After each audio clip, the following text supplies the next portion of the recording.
This is Craig Cicero and my co-host Bill Shields, the Minister of the Collective Conscience. How you doing, Bill? Hey, Craig. How are you tonight? I'm doing great. We're actually going to do our first Omega Wave show that's been broadcast together in quite a while. I've been very busy on tour for weeks here, getting what I can do when I can do it.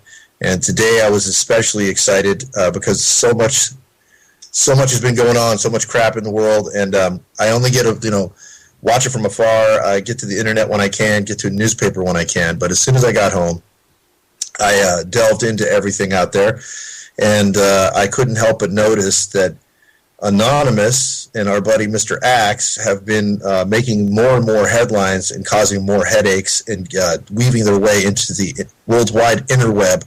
And I figured that everything should be pushed to the side.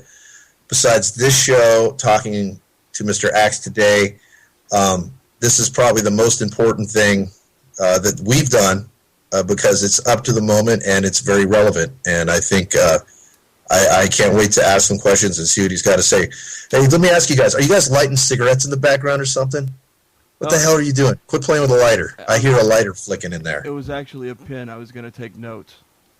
Oh, well, you might need to take notes because I think this is going to go really fast today. Well, we put up, both of us put up on Facebook, 2 hours ago that we're going to pre-tape today with Mr. Axe. And if you had any questions for Anonymous, send them in right then.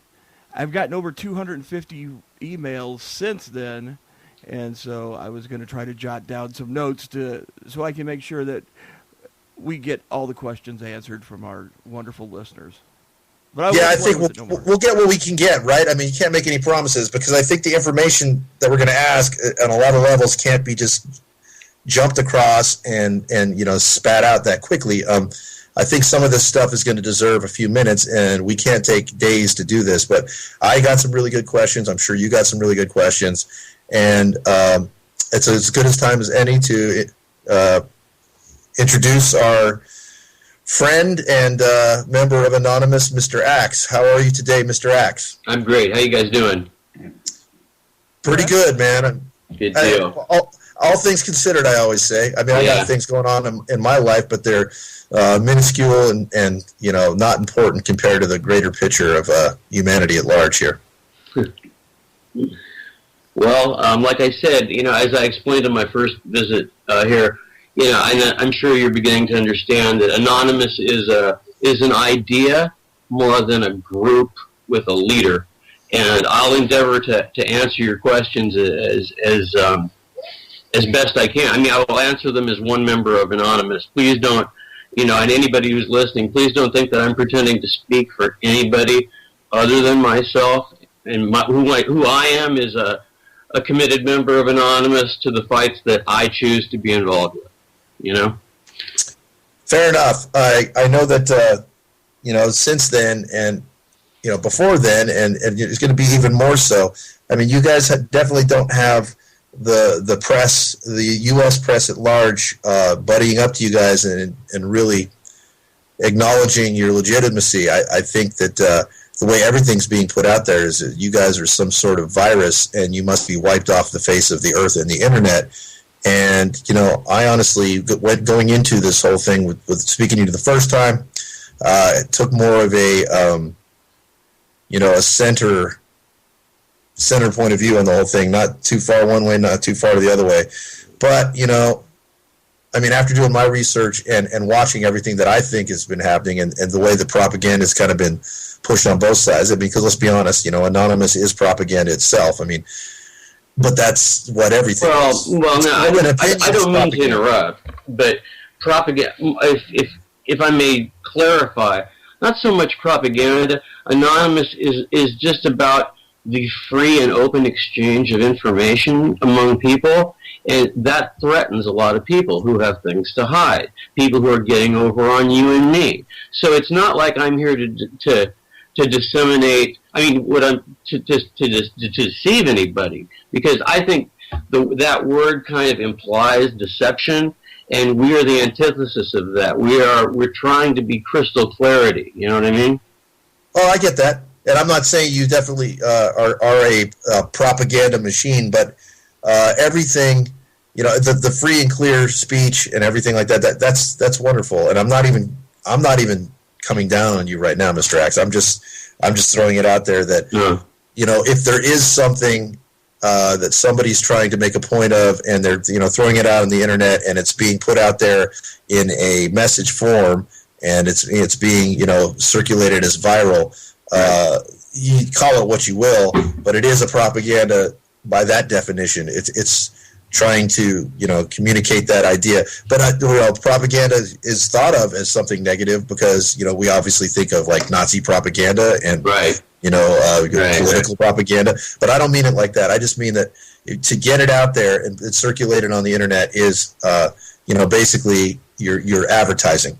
Yeah, I understand what you're saying. Advertising free thinking, killer. Advertising breaking down oppression, awesome. Advertising tearing apart corrupt religions that aren't really religions, fantastic. But it's all propaganda. Yeah, I understand. Free exchange. Free exchange, propaganda. That's all I'm saying.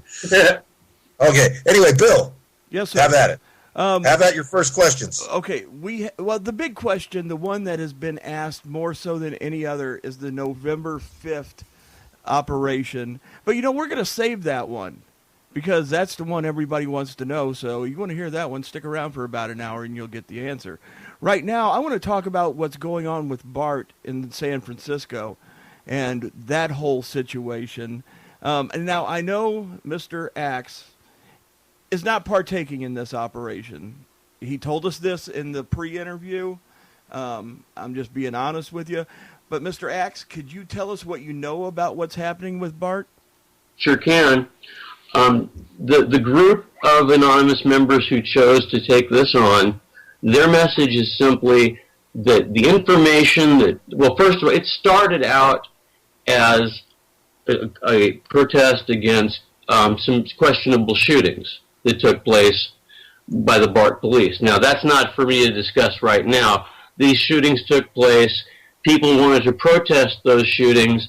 So to sort of preempt that, BART thought it would be good to eliminate their cell repeaters on their platforms and on their trains, so the protesters wouldn't have those cell repeaters to coordinate their efforts to protest. Now, our gripe with that was, we understand it's your system and you can shut it down. Unfortunately, that shuts down 911 calls as well. So, they're sort of throwing the baby out to throw it with the bathwater, sort of being like kids on a playground. Well, you want to protest us? Well, we'll take away your ability to communicate. Well, I understand it's private property and they have that right, but to take away people's ability to call 911, another issue.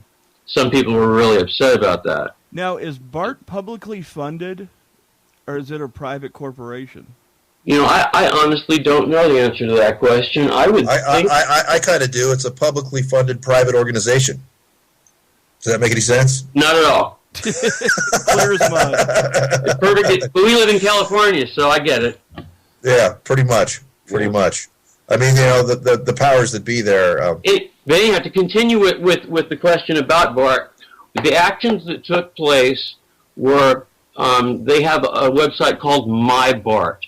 And I'm not a member of it. My wife is. I believe it's for discounts. You can plan your travels on BART with it. I believe. I don't know for sure. Anyhow, what the hackers did is they got into the system and they found out that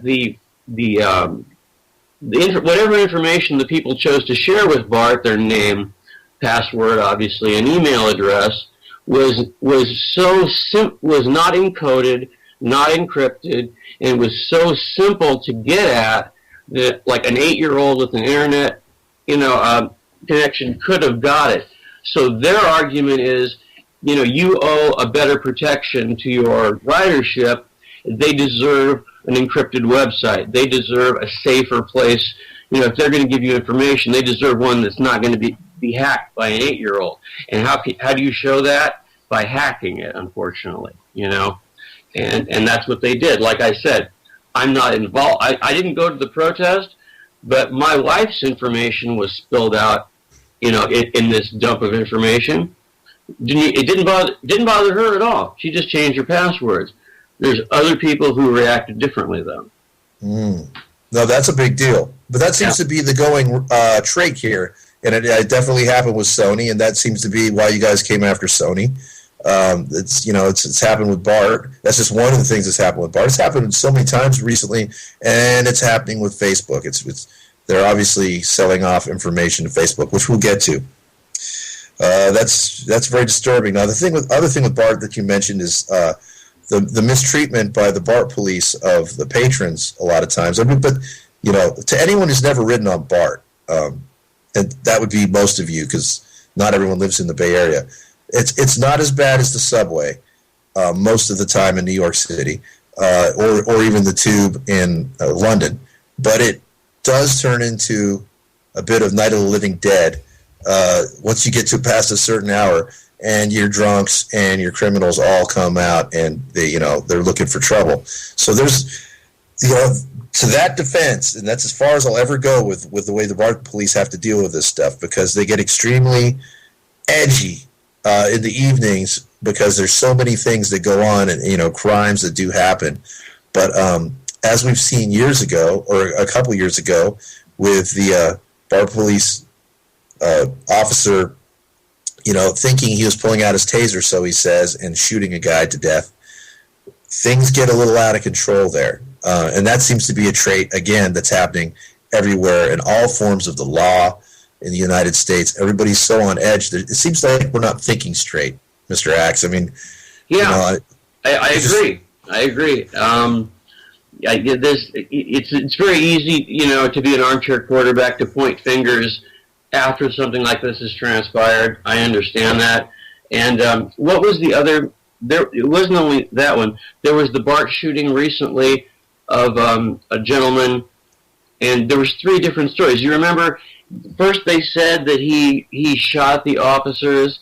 Then they said he shot himself. Do you know the story I'm talking about? Mm-hmm. And then the gun was missing.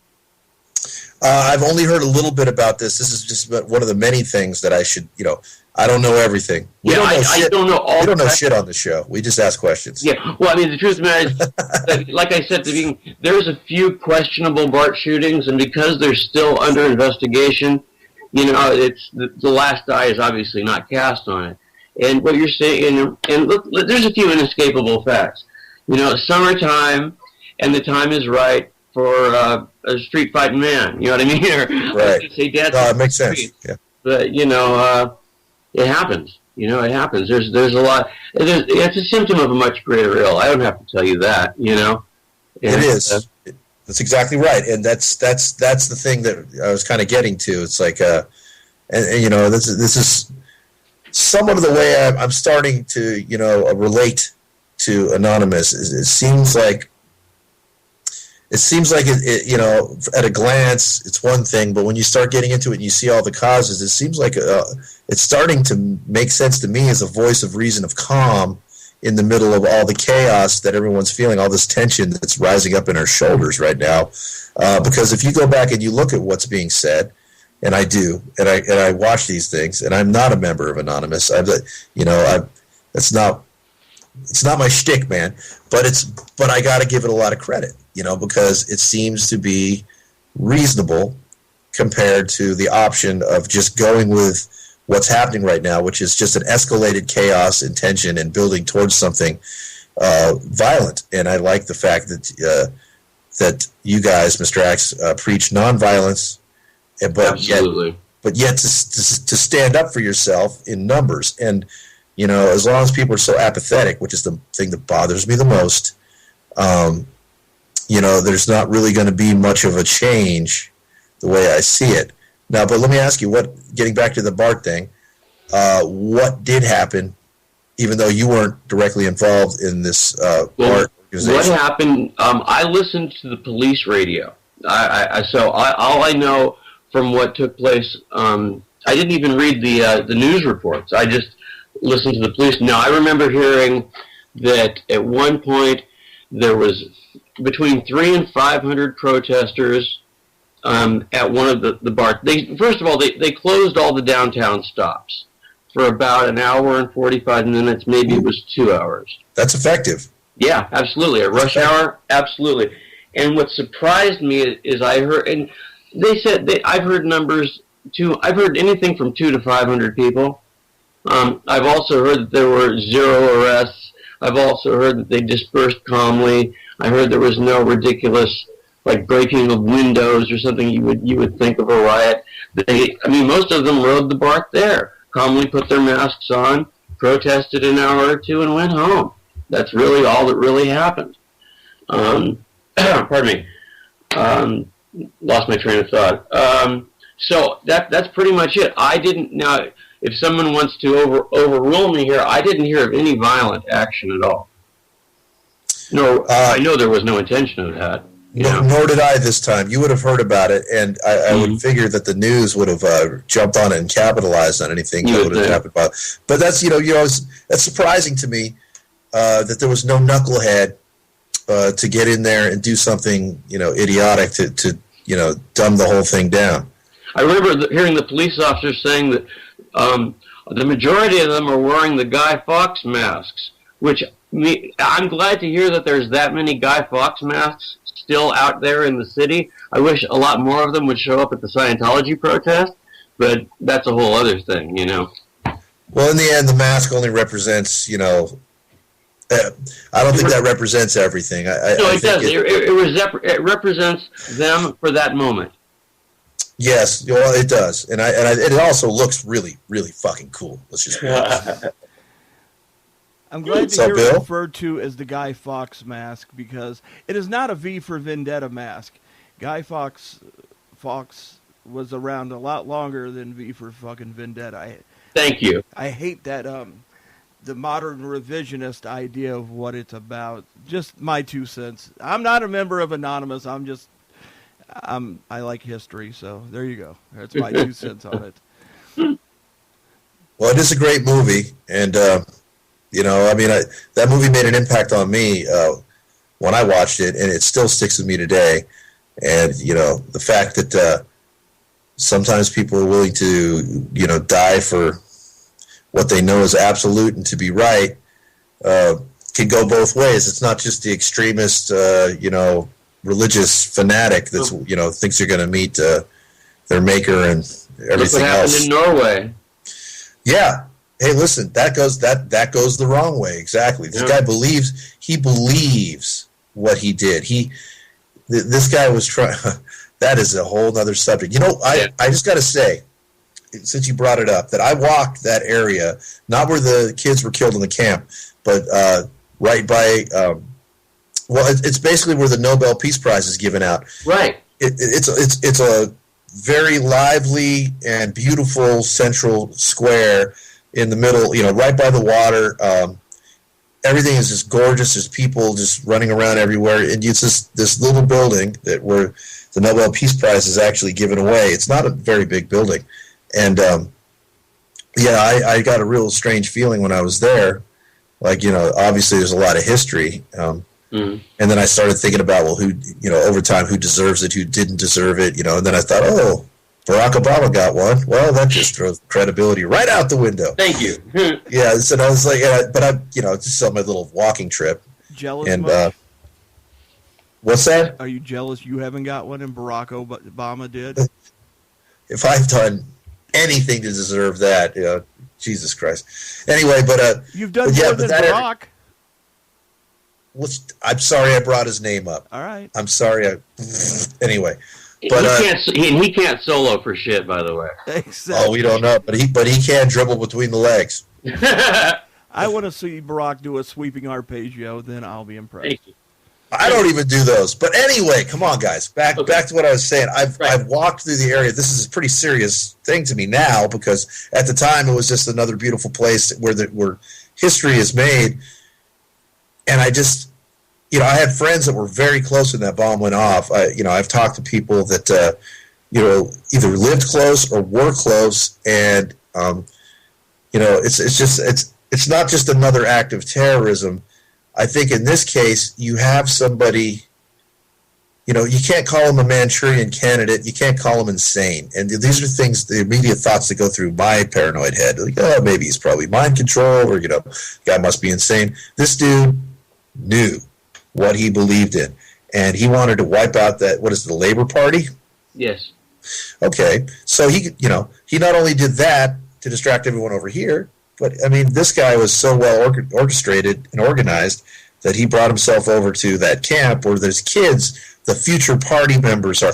I mean, he was trying to wipe out an idea of the future. It's as crazy as, that's as fucking, crazy or whatever, as calculated as the Nazis trying to wipe out a race. I mean, it's just, absolutely, it's fucking impressive insanity / whatever you want to call it. They're saying he's not insane, but I still don't know what to make of all that. And he was an ultra-conservative. Like, if something like that took place in the United States, it would be like Rush Limbaugh doing it, or it would be like Ann Coulter going on a shooting spree. This guy was a self-avowed right-wing ultra-conservative. You know who it brings me a mind of? A Fred Phelps. I would not put it past a Fred Phelps to pull this kind of shit in the near future. But we don't bring his name up. Yeah. We don't bring up his name around here because he doesn't deserve the airspace, though. There you go. That's true. But I can see him pulling that kind of shit. That type, he's of that same mentality. Well, that mentality is far-reaching and contagious, and people are just becoming cold these days, and will do things like this. And it's when it's that heavy and it's that far-reaching, there's just the numbness of it all just really just got to my core. I just couldn't believe how well thought out that thing was. I mean, it was fucking awful. And never mind the pathetic nature that it was handled by the police after the fact. It's just the whole thing's a fucking mess. But that is my point, going backwards to how contagious this whole thing is. And right. An extremist on one hand is just somebody with a vision on another, and that's the kind of world we live in right now. For sure. And this guy was a video game master, right? I mean, I don't know that. Is that true? He plays a lot of Call of Duty and all this stuff, Yeah. Call of Duty, I call it. What do you gentlemen think about? I know that you want to interview me as a member of Anonymous, but I'm just curious, really quick. Do you think, as parents, do you think that games like that are actually are ostensibly used to desensitize a generation of people to be willing to fight? I think, yes, but not necessarily directly. I think that connection was probably made along the way by some, Army, Navy, Air Force, Marine shrinks that decided in a think tank that probably figured out that that's exactly what happens to these kids. They turn into, cold-blooded shooting killers over time, and their aim becomes better, and they think more strategically, and so they make the games more involved. I think that's a chicken or the egg thing. I think probably originally, just like the games that we saw back in the 80s were shooting games, shooting ducks, shooting, Western games. I think, they've probably, was metamorphosized over time into being what they are by the military helping it out. But I don't think that originally that was the plan. I mean, I could be wrong, but I would have to say that was something over time that happened if I were to guess. In my opinion, sorry, Craig, are you done? Go ahead. Okay. Yeah, I'm done. My opinion, I think it's like you said, it's kind of half dozen of one, six of the other. The world today in general is out to desensitize our kids. I had this conversation with Ken Nardi just recently of Anacrusis. Could you imagine if we had the internet when we were kids, how desensitized we would be? This generation that's coming up of kids on the internet who can find everything from beheadings and murder to the most perverse images and videos you could ever want. I found a hustler when I was 14 and fucking it blew my mind. I didn't find any bestiality, but it's all out there for our kids anymore. And but here's the thing: is as parents, it's our job to guide them. The good stuff is out there too. The truth that the machine is not willing for you to find out is out there if you're willing to take some time and some perseverance to find the truth and educate yourself. So yeah, there's bestiality on the internet, but there's also truth that you're not going to get from mainstream media if you're willing to take the time and look. And I'm not a parent myself, but I would think that would be a parent's job, just to guide a kid, you know? Well, I'll tell you, It is. As the parent of an 18, maybe a 19-year-old by the time this show airs, happy birthday, Will, by the way. Happy birthday, Will. Happy birthday, Will. Anyways, I've took the time to go with my kid when he took his tentative steps into the internet and showed him the right things to do. And hopefully, but you can't monitor 24/7. And then we got the kids out there who parents use the computer now as our parents did with the TV. It's a babysitter. I mean, sure. Hell, that's a bad idea. That's a horrible idea. And there's a bad idea. And it happens all the time. And that's where these kids are being desensitized to everything. You know, you go into a club where there's like 18, 19-year-old kids dancing. They're doing shit that I would have to get a hotel room to want to participate in public. Tell no tales, Bill. Tell no tales. And why doesn't anyone ever talk about the good things about bestiality? That's true. I'm just kidding. Okay, now listen. I've got a son who's 7, going to be 7 next week.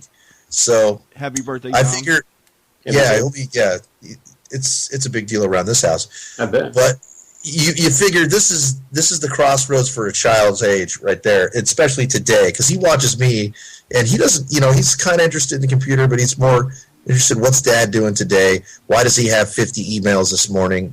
You know, what is that all about? And I've got to answer all this stuff every day. So he sees this all-consuming part of it. But, you know, as far as being able to monitor anybody at all times these days, you know, isn't that what we don't want to have happen to us? So we got to put that in that perspective. We can show them the right and the wrong, as Bill said. You could go as far as you can, but, you know, honestly, you know, Mr. Axe, I mean, we can't possibly... You can't steer them away from everything. You know, you can't. So they're going to find, if you steer them towards the good, and then they're going to, like a minefield, they're going to step on a mine and find the bad. And hopefully, as parents that we are, we can, you know, help them differentiate, you know, what it is that they're looking at before they even see it. I mean, it's kind of like, you know, you got to be real honest with your kids. You know, they talk about the birds and the bees. Well, you know, to hell with that, dude. It's moved on to, you know, different stuff now. So, the horses, you know, and the maggots. Yeah, horses and maggots. Right. But anyway, And the juggalos. I want to get to that in a moment. Okay. They're worth one thing. But anyway, we can't possibly, you know, stop this train as far as that goes unless the internet stops itself, which I believe is, you know, very, very possible. So we just try our best, man. And as far as these shooting games go, you know, my son, because that's where we really started with this, what happened in Norway, but my son doesn't play video games yet. You know, and the ones he does do are all educational. And, you know, every other kid at this age I know is totally flips out when they don't get a, you know, play the game they want to play to their parents, and their parents use it as a babysitter. Alice and I have not done that. And he will get introduced to all this because every kid does. Once he goes and hangs out at other kids' houses all the time, game over, literally. Game begins, game over. You know, I can't stop it all. But anyway, Juggalos, just got to say real quick, Charlie Sheen did an Insane Clown Posse show. He made an appearance, and the Juggalos threw shit at him. Literally. He's been rejected by the Juggalos. The same thing they did to Tila Tequila. Oh, yeah. Oh, nice. Oh, nice. Charlie played it better, though. I'll hand him that. What happened? Have you seen it? Yeah, I saw the video of it. He was actually catching shit and throwing it back, and he said, wow, this is really reminiscent of Detroit. Because Detroit was a little rough on him as well. Oh, really? Detroit's rough on everyone, especially the few that still live in Detroit. Exactly. Coming from a man who's played harpos more than once. And blondies. Oh. It's always an adventure. But anyway, let's get back to asking Mr. Axe some questions here. and I know you have a few more. So let's actually get into some of these questions that people have been asking you. Bill, why don't you ask the first one, and I'll ask the next one. Well, the big one is what's going on with the Fullerton Police Department, that whole situation, and what's Anonymous's part in what's going on there now? Well, I can tell you what I know is it's been a couple weeks now, and there's the gentleman, Kelly Thomas. He's the son of a retired police officer, and he, I believe he was diagnosed as paranoid schizophrenic, and had no history of violence, just chose to live his life on the streets. The local merchants all knew him. He would sweep out the front of their places for them from time to time. He was from what I'm told, a very meek, just disturbed, sort of homeless guy who would occasionally help out the local merchants. And, it's a tourist area.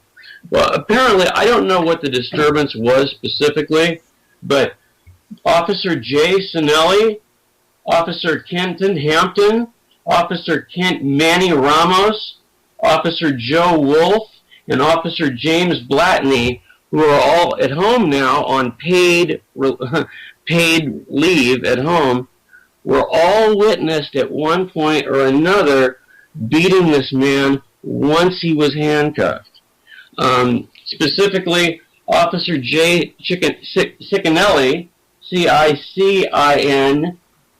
I have the address if you want it, was seen, once the man was cuffed behind his back and fully unconscious, he donned gloves, removed his taser weapon, and beat him around the eyes and eye sockets and face with the butt of the gun, fracturing all of the bones in his face, which I could produce a picture that I have here on my other computer to show you. And the man died from blunt force trauma to the head, from this beating. And there were people screaming. I mean, if you I'm sure some of you have heard. I watched the video. Yeah. I watched the video. The man is screaming for his father. This man did not deserve to be beaten to death. He wasn't, even if he was restraining at first. That's not how you handle. How many times was he tased? 9. Jesus. And he was already handcuffed. That's what I get. If you're handcuffed with your arms behind your back, I don't care if you're spitting or if you're rolling around, that's not how you handle it, by crushing a person's head till they die. He was knee dropped twice, once to the nose, and the second one crushed his larynx. He literally suffocated from a crushed larynx. Yeah, not the other injuries. No. That did him in after all. Right. And he was in a coma after that. Right. So he lost oxygen to the brain. Exactly. Well, that's something that everybody in the area should step in and fight against. And, again, if this is bad to represent people, the people that can't represent themselves as Anonymous does, then I'd rather be really bad, because that family needs some sort of help. Obviously, I would rather have homeless people. I would rather worry. I would rather worry about protecting my family from the occasional homeless person that might be on the street than people who are out killing at will, and can get away with it. Just killers with badges. Now, don't get me wrong. I'm not saying all law enforcement officers are like that. I'm just saying it's a hazard of the job. It attracts a certain personality, and it feeds into that sort of thing. Sociopath. Sociopaths. It always has some sociopaths go that route. I mean, let's assume that most police aren't that way. But again, I liken it to the L.A. riots and everything like that. It's like it's all just a symptom of the sickness that is human beings these days. Yeah. And if you're in what's the word I'm looking for? If you're in a position of power, like these, authority. Yeah, authority. If you're in a position of authority and you're a scared person as it is, and you've seen things that are literally that bad, and I'm not defending them. I'm just like, it's like explaining a motive for a murder. It's like, okay, they had a motive, but it doesn't mean that it was right to do the murder. Right. But essentially these types of things are just going to keep bubbling up, and they seem to be happening more and more. And it seems to be taking more and more time on the show to talk about this stuff too, because I mean, this is just, the authority, as we said, is just, it's coming to a really, really, really bad point right now, where there's going to be more violence in the streets, and that really bothers me, man. People are going to start retaliating on these guys. Let me ask you a question, Craig, and the rest of the guys. Obviously, a certain amount of social change has to be effected in this country. Has to be. Do we have the ability to do that without shedding blood on a wide scale? Phew, I hope so. I hope so. Me too. But it hasn't really, even Gandhi, okay, they like to take that instance where he sat there and the hunger strike did it, but, if there was a hunger strike now, let's face it, the motherfuckers would say, let them starve. Absolutely. All the fat people would eat for sure. Yeah. But, I don't want to use that as an excuse to condone more idiotic behavior. Because, just like, well, let me ask you a question. Have you seen, and I think Bill just saw it today, have you seen Rise of the Planet of the Apes? I haven't. Well, you should. Bill, did you see it or did you chicken out? It was actually sold out. That's how good it is. Yeah, that's how good it is. Me and my wife were the only ones in the theater for Final Destination. Being a member of Anonymous, I watch movies online for free, so I have no excuse not to. I'll watch it tonight. Bad boy. Anyway, the movie, I mean, I'm not going to give you a spoiler alert, but once the apes become intelligent enough to reason, what's the first thing they do? They got to revolt. They got to revolt. They got to get violent to break away from it all. And as much as I would love to zen the fuck out and just kind of float on my magic carpet through everything, and it's just I just don't see it happening. But I want it to happen. I really, really want it to. At what point would I get angry enough where I have to use violence? Now, I don't even want to think about what point that is, because I'm a pretty nonviolent person. And my violence is in my music. That is my violence, and that is my voice, and that is really my biggest revolt against society, is being able to do this and say the things I got to say. But there are people that don't have any other vehicle to get it out, nor do they have the wherewithal and the verbal skills to articulate exactly how they feel. So, yeah, I mean, people can only take so much. So I sense there is going to be some violence, and that's we have that song Overthrow. Yeah. Which basically describes those moments, and how do you explain it to your child? The whole middle of the song is like, how do you explain this to your child? What's going on, and how do they make sense of all this stuff? And you really can't. You just got to say, trust me and go with me, and I'll protect you. I got to tell you, the whole idea of a violent revolution, a violent uprising at all, scares the shit out of me. Because the people such as you and I and Mr. Hacks, and we know lots and lots of good people out there that would be doing things for the right reason. For every one of us is going to be a fucking knucklehead out there doing things for the wrong reason. And, right. And that's the problem. We don't have enough self-control as a species yet to be able to revolt, to overturn our system of doing things in a violent or a non-violent manner, because violently we're going to have fucking knuckleheads ruin it for goddamn everybody. Look at Katrina. Everything went down there, the looting, all that shit. Every time, it's like that Chris Rock bit, which, this is not about race though.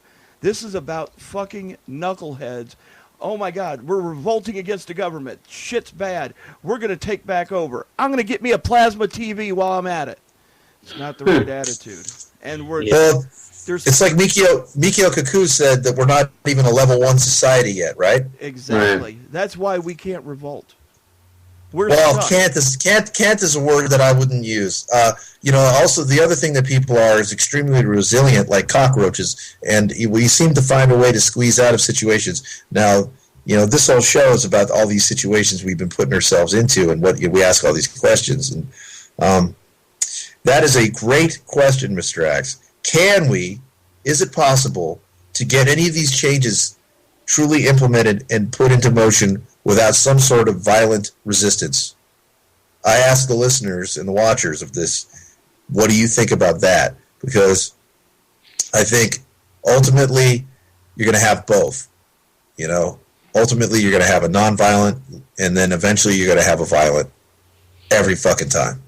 And then back to the nonviolence, hopefully, again. But that's just society. That's just history. That's common sense of the way human beings react to each other. So, can I move on to the next question? Please. All right. This comes from Miss Peggy Suit. No, I'm just kidding. So this one says, ask him this. There's a little pun there. When and how will it become public knowledge to find out who viewed the profiles on Facebook? And how would that inflict against this particular website's privacy policies? How much revenue do you think, Mr. Axe, that they could generate from such information? Wow, that's a question that's all over the place. First of all, I don't understand the premise. Who's viewing whose profile is she talking about? They're talking about, it's not a he or a she, it's person. Yeah. Person, yes. They're talking about Facebook and the idea that, which we're going to get into the Facebook thing really soon here. Yeah. The Facebook basically stealing information, and what I'm gathering from this is, I'm aware of that. What do they have to gain, and what kind of, is it a financial gain, or is it just more freedom gain? What does Facebook have to gain? Yeah. But it's money. They sell it. It's a commodity. Right. Do they sell it? Well, go ahead. Who do they sell it to? Not only do they sell it to and resell it to various marketing firms and outlets, they turn it over to the government. Believe me, if the NSA or anybody in the NSA or the FBI or the CIA, if they want to look, no matter how deep you bury your profile, no matter if you're in a group and it's secret or whatever, everybody needs to know that Facebook is cooperating 100% with the authorities.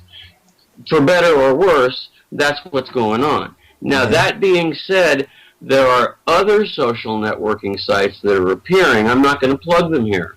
But there are other social networking sites with the same features that Facebook has that are popping up just recently in the past few weeks that have all the same features, but they're anonymous. Everything is encrypted, and proxy servers, and that's their whole thing, is they swear that's why these are started, because this information will never be shared.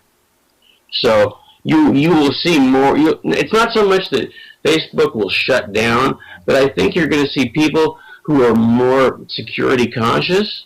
Things are going to diversify in terms of social networking, and the ones who are really concerned about the security of their information are going to go to these other sites, I think. As they should, because it seems like convenience of just bullshitting, which I'm guilty of, which y'all are, has taken a precedence over your personal information, and your overall privacy. Right. And going back to a little bit of what that question's asking, I mean, is it, as far as the government goes, there's no way to really know, but to your knowledge, do you know if the government would be paying Facebook, or would the government be allowing Facebook to be Facebook, as their payoff for this? Actually, I don't know that detail, to be honest with you, but does it really matter? if somebody check or not. I don't know the answer. It's just, but I from the very beginning, Facebook has never been about, we're going to keep that's not been one of their selling points, is that we're going to, not try and sell you something, because that's how it starts. This is an ad-driven thing, and so they see it as an extension of targeting an audience, targeting their marketing. Learn more about you, more and even more. Where do you live? What is your gender? It starts out innocently enough, trying to sell you something. Right. Then a black helicopter lands out front. Oh, but here's the thing with me in advertising. Like, it just doesn't fucking work. I mean, at least me. Like, I couldn't even tell you. Personally, maybe subliminally I know, but I couldn't even tell you if I've ever seen a commercial on Facebook, because I just don't pay attention to that shit now. Now, but this is where they outsmart me and you and everybody else. Well, most people. It doesn't matter if you pay attention, because whatever you're into and the words that you use and the phrases that you like to use, they'll grab that, spit it into a supercomputer, and look over to your right, and then there's like all these little things that have something to do with what you've been talking about. Exactly. Maybe they have it, but that's the way that it's deciphered. And actually, you're right. Is over here, right? But anyway, you know what I'm saying. It's like, yeah, I do know what you're saying. This. Even if you don't think you're being affected and you don't pay attention. It's hilarious, because I post a lot of things about Scientology, and because the word Scientology is mentioned, the ad always appears, it seems, on my Facebook page, Scientology.org, with the picture of a volcano. They'll break you in eventually, man. Yeah, sure. That's why I like to start off every post with the word fuck. There you go. Just to see what they're going to give me on the right. It'll give you the finger. Exactly. Hey, Bill, fuck you. I get enough of that on Facebook, thank you. Well, anyhow, so Bill, why don't you shoot to another question? All right. Well, I guess we need to hit the big one, the one that's been asked more times than I can even begin to count today. November 5th, Operation Facebook. Mr. Axe. Yes, sir. Opinions, thoughts, ideas. Should we back up our shit and make sure we have my opinion as one guy is this: things you need to look at are the fact that this quote unquote operation was announced so far in advance. I think that the whoever the anonymous members were who got the idea to do this was more about making you think about it than actually doing it. Is it physically possible for Anonymous to take down Facebook, take them offline? I don't know the answer to that question. It would take a lot, because it's such a global thing with so many servers. It would take a lot of Anonymous members working in concert, and I think even if they did get it down, they could probably keep it down for less than an hour. So my view is, what's the point? I understand why they announced the op, and just the fact that you're asking me, just the fact that that's the big one, shows that the op is successful, doesn't it? Yeah, that's the way I viewed it too. And it's funny because there's like you got, again, I go back to the propaganda. Well, you have both sides of this, and there's propaganda floating around saying that other anonymous members don't condone this, the leaders don't condone this. And so it's like the way I see it is hearsay is hearsay. Some do, some don't. But anonymous, as I said in the previous show that we did with you, it's like an amoeba. It breaks apart and it comes together. It breaks apart and it comes together. Exactly. So it doesn't have to be everybody to be effective. That's right. To take down something like Facebook, now that would take almost everybody to really be that effective in that case, because of the massive scale of what they have going now. It's like it's a bigger brain than pretty much any other social network that's ever existed. It is a bigger brain. It is. It's huge. It's huge. I mean, just the actual mechanics of doing it, I don't know I don't know enough about computers to know if it's possible. I know what tools would be used by the hackers to take a shot at it. Nothing that I would become involved with ever. But I just, I think it was more of a, what's the term they use, psyop? Psyop, yes. Yeah, psyop. Yeah. That's the term they use. That's my there's no way to tell until that day. That's true. And I think, listen, with something like this, something can be accomplished, the hype of it can be accomplished, but if you're going to hang your hat on this as being the most real thing that Anonymous can do, then be prepared to be disappointed, because exactly it's just not how it's going to work. It's going to take people in general to revolt against something like Facebook, and I think the biggest calling and working force behind that is going to be their invasion of privacy that they have on everybody, and that's what people need to be educated on. Exactly. We're all users of Facebook here because that's how we talk to our friends. This is no one's been able to network with their friends in the past as much as they can now. So that's the good. Yeah. It's like I always told my wife, even with MySpace, it's like this stuff is all a microcosm of society. It's not any one bad thing, or you can't even proclaim it to be a good thing, but it's everything. Exactly. And there's always some knucklehead out there to fuck it up. Of course. Just like I said about the revolts. There's always going to be a knucklehead out there to fuck it up. And to your earlier question from the listener about, the motivation behind selling our stuff on Facebook, I just got to add, Mark Zuckerberg's not a billionaire for fucking no reason. I'm surprised he's not a Scientologist either, but that's a different story. No, I think he's far too smart for that. Yeah, I think you're right too. But again, we did the Scientology thing, and that was a great. If anyone hasn't seen that, go back in our archives, and we talked to Mr. Axe about that, and that was a really, really good show.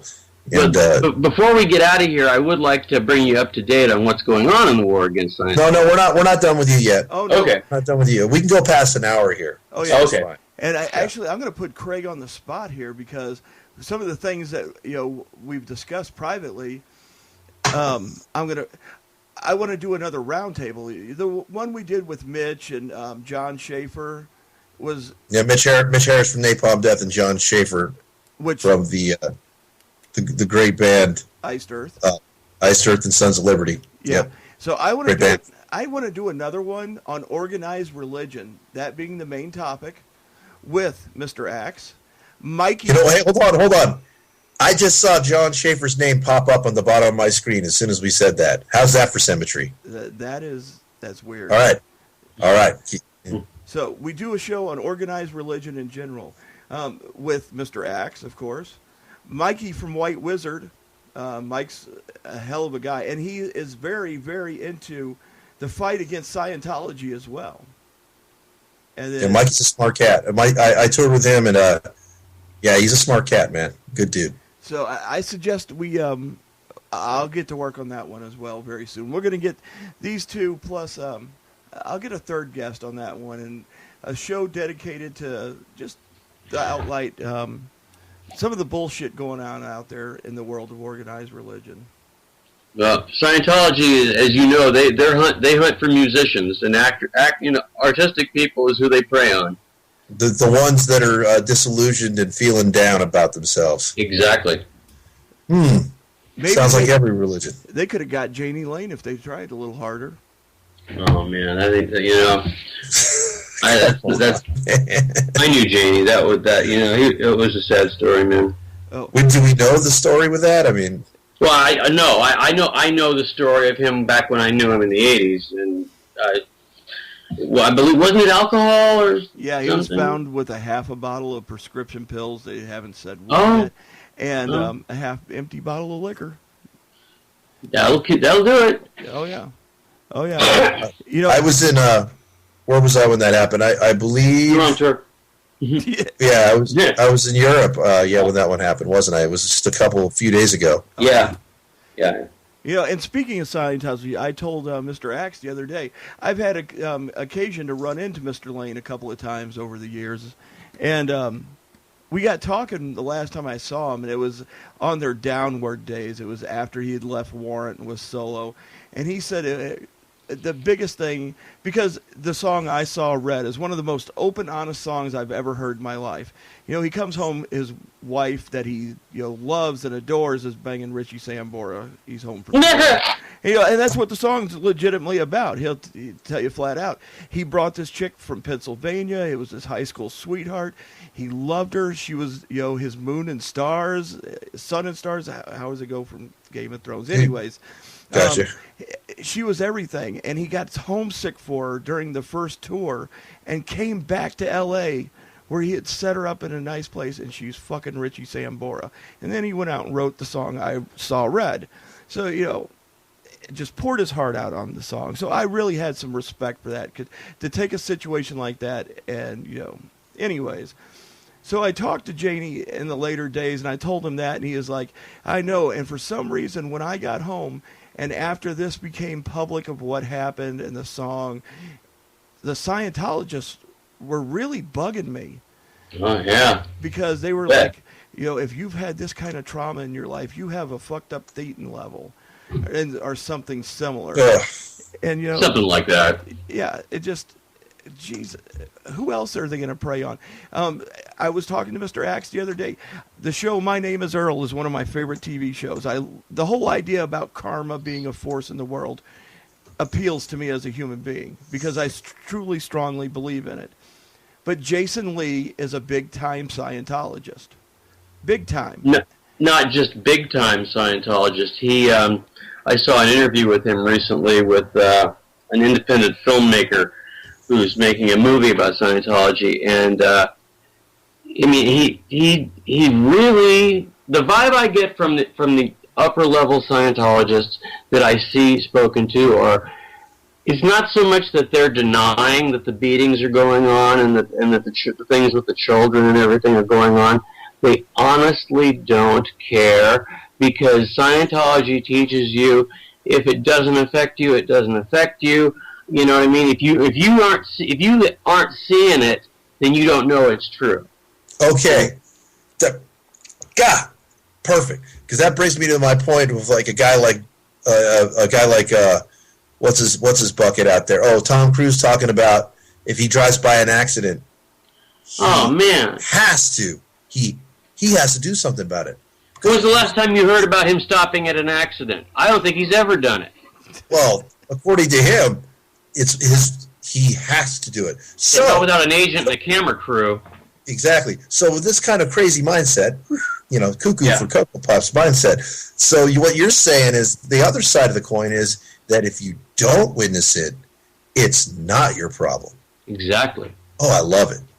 Oh yeah, I love hypocrisy. It's awesome. It says in Dianetics, what's real for you is real for you. And that means if a pink unicorn is real for you, man, it is real for you.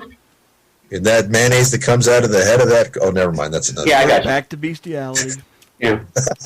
We've come full circle. Really quickly, though... That was about chicken, by the way. Go ahead. One thing I wanted to shoot in here, because there is a lot of things the one thing that takes place quite a bit in Scientology is I explained to you what the Sea Org is. It's their clergy, if you will.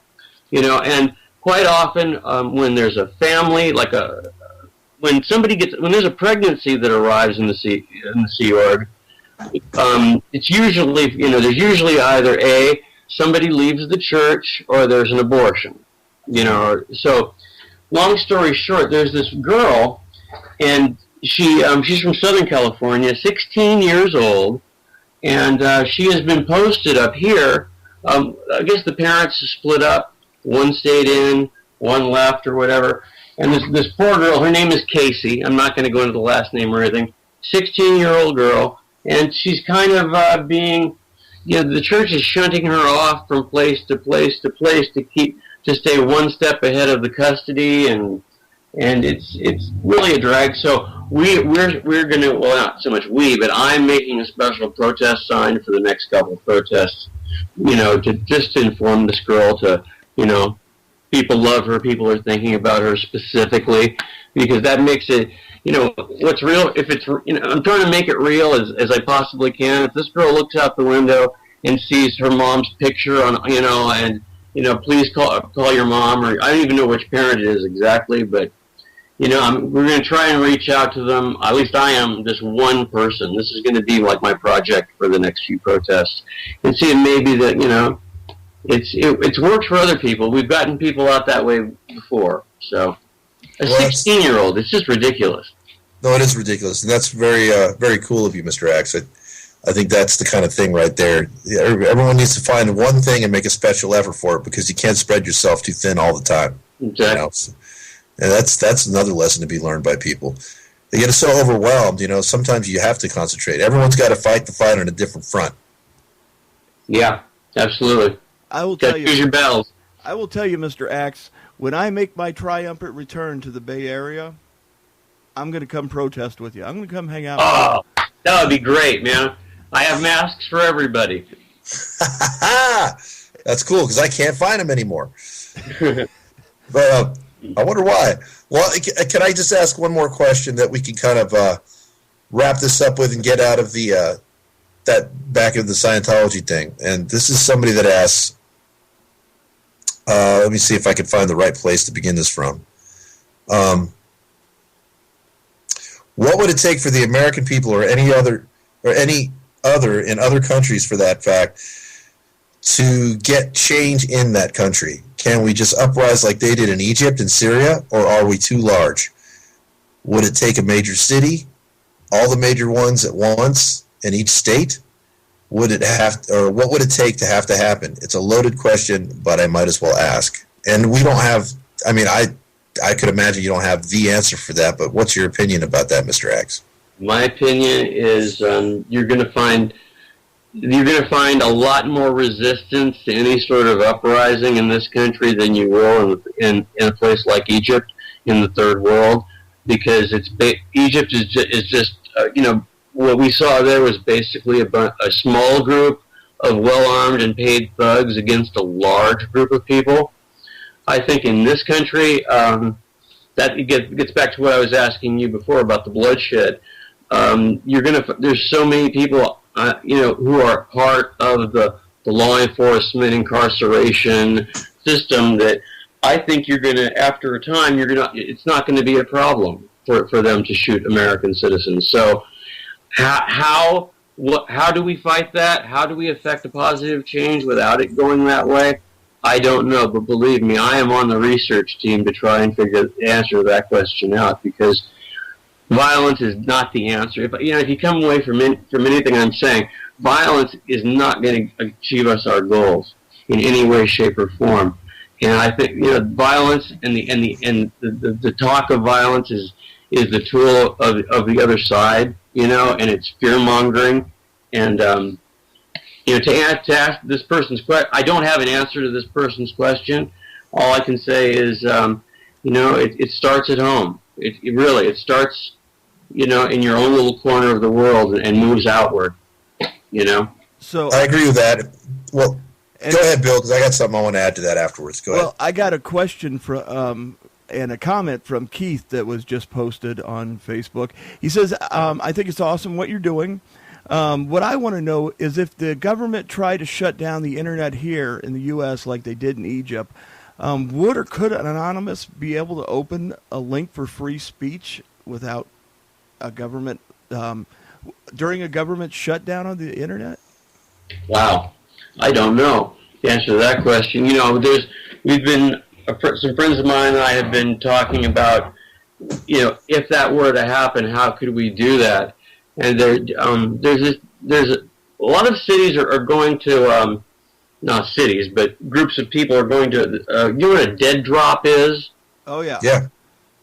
I think if the internet ever totally went down, you would find, file sharing and information sharing by a series of dead drops, I would think. It would become a lot more underground and a lot.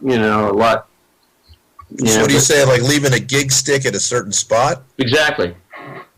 Exactly. Okay. Did I send you the video about how to do that? I saw a video of that on Facebook just the other day.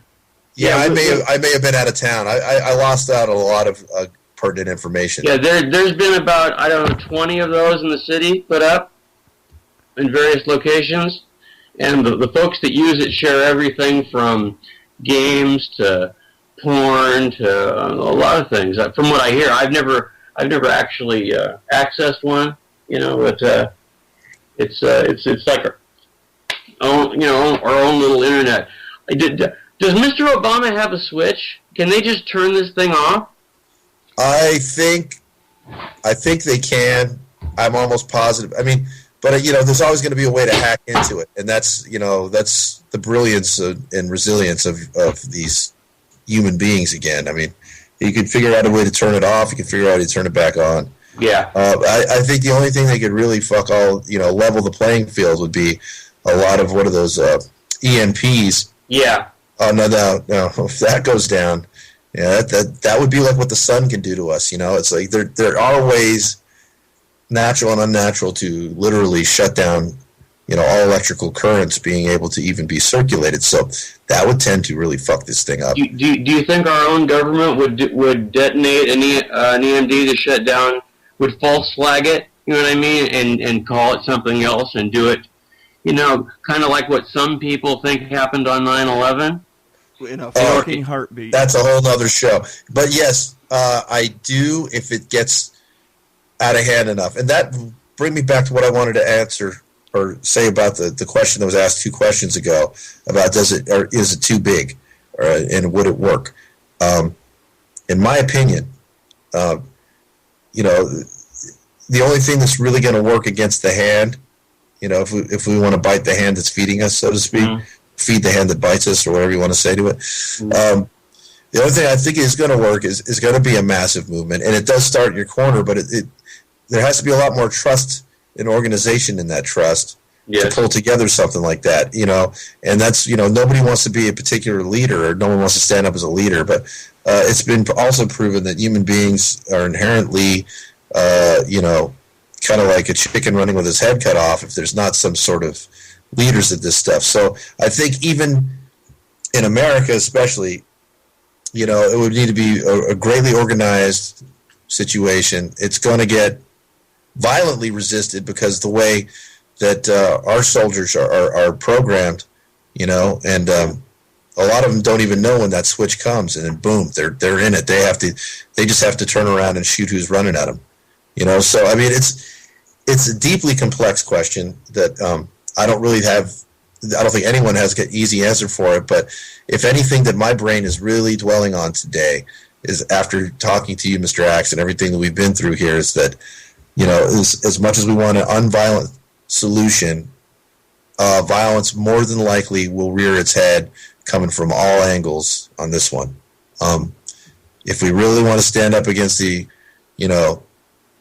it's hard to call our government oppressive to its own people, but it's delinquent at best. I mean, it's getting to a point here where, with our economy and everything else that's happening, and it's we have to evolve, Craig. We have to evolve. We do. Now. We have to evolve that need for violence, that bloodlust, if you will. I don't know. We have to evolve away from that and look at other things. Well, violence begets violence, and that's exactly. really simple and stupid and retarded thing to say, like a cliche always is. But really, there's some truth in the cliche. Absolutely. Yeah, but that's what I think, though. I think, and I could be projecting, but history tells us again that if we're a nonviolent sit down organization, and we don't move our asses to the beat of their drum, then they will come in with violence, and then everyone freaks the fuck out, because no one's going to want to get blown away by a high pressure water hose down the street. No, I mean, there's no one wants to suck up tear gas and just say, I'm cool, man. It's like we have to evolve, beings, man. We have to evolve now. My friend in Australia, Francis, said he had a great quote the other day. He says, "Humans are a virus with shoes." And I said, "Boy, you got that right." And all I added to that is, "Oh yeah, if you could afford the shoes." But yeah, the humans are definitely more of a problem than a cure to this whole thing. But we got to find our own cure, everybody. I mean, we got to work together on this one, and that's that's why we're here. That's why we're talking to Mr. Axe. That's why we do this show. We had questions and we don't have the answers, and that's what the Omega Wave show is all about. And I think I learned some stuff today. And that's good because we only have 5 minutes left. If you want to give us a quick update, Mr. Axe, on what's going on with Chinology there in San Francisco.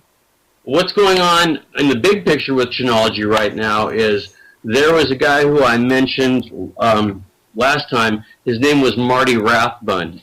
He and another gentleman had to do with the hiding of the church was complicit in a murder over a decade ago. When these gentlemen were employed by the church, they destroyed the evidence. Now that he has left the church, Marty specifically, he is running his own quote-unquote independent Church of Scientology. Now, there's a lot of speculation about, if this guy's on the level, whatever. It's still Scientology. It's still poison. We ain't down with it. But it's funny and amusing because the cult of Scientology, the one that's run by David Miscavige, has literally moved a group of people into a house across the street from him. And a lot of very entertaining videos being generated by the interplay between these two groups of assholes. So, we're getting a lot of entertainment value there. But in terms of the war against Scientology here in the Bay Area, all I can tell you is it's shrinking. We've done away with Mountain View. On the weekends, Saturday and Sunday, when the Scientology org used to be booming in downtown San Francisco, it's a ghost town. Like I said, they have to send this 16-year-old girl, Sea Org staff member up here to help run things because they're just shrinking. We've really hit them.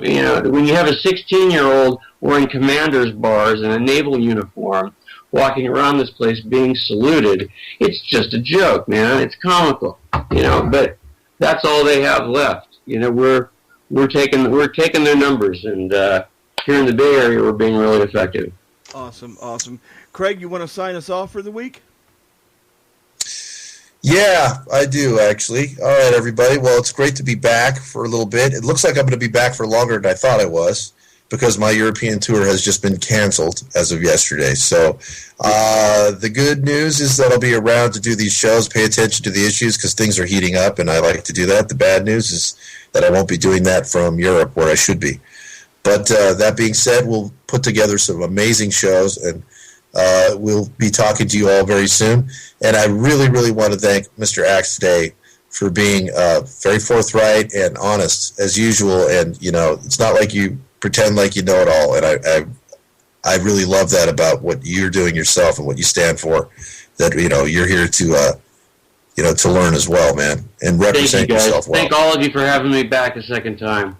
You seem like a really good humanitarian to me. So if the rest, you're at least that yourself. Thank you, man. Thank you. Well, right on, and we'll see you guys all next week. And I believe we're going to have. What are we going to have? Chris Contos. Yeah, Chris next Contos, week. Is that right? Drummer extraordinaire, going to be talking about Artists for Rescue, the Alliance for Artist Rescue, and what he's doing with that. So it's going to be a great show right here on Skull Records Radio, the Omega Wave Show. See you next.